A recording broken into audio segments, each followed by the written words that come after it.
when the newly formed nation of Poland shamed the Soviet Red Army. The year was 1919. The Treaty of Versailles was signed, marking the end of the war to end all wars, also known as World War I. Many new nations popped up on the map. One of them was Poland.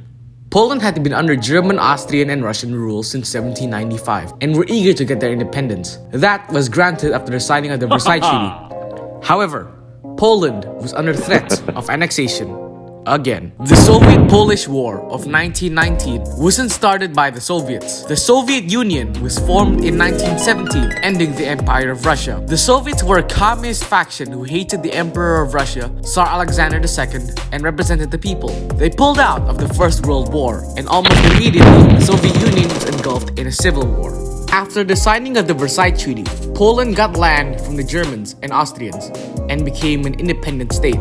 However, any land the Soviets had to give away, they did not. So, Poland, with their unorganized army, marched into Russia to take the land that was supposed to be given to them by the Soviets, with little to no resistance.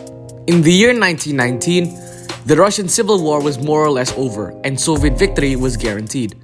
The Soviet Commissar for Military and Naval Affairs, Trotsky, asked Soviet leader Lenin for permission to attack Poland. Lenin discussed with members of the government. All agreed. Lenin's goal was global communism, and Poland is nothing but a speed bump. The plan was set. General Tukhachevsky led the northern front, Commissar Stalin led the southern front. A two-pronged attack struck the Polish army. Outnumbered, many Polish soldiers surrendered or fled. The Soviet Red Army attacked and attacked until Polish forces retreated from any land they took from Russia. The Red Army pushed on. They started invading Poland itself. It kept pushing until it was at the gates of Warsaw. At this point, Poland was throwing everything it could at the Soviet Union. It was a desperate situation. However, hope was coming. Polish army cryptographers broke the Soviet secret code. Tukhachevsky's army wants to make a straight charge to Warsaw, Poland's capital. Meanwhile, Stalin is holding a siege in the Polish city of Lviv. This creates a gap between the two armies. Polish Army Marshal Joseph Pilsudski formed a plan to encircle Tukhachevsky's army group. It was a tight gamble as the Soviet army approached Warsaw. Pilsudski's encircling army departed from Warsaw as a desperate defense was forming across the Vistula River.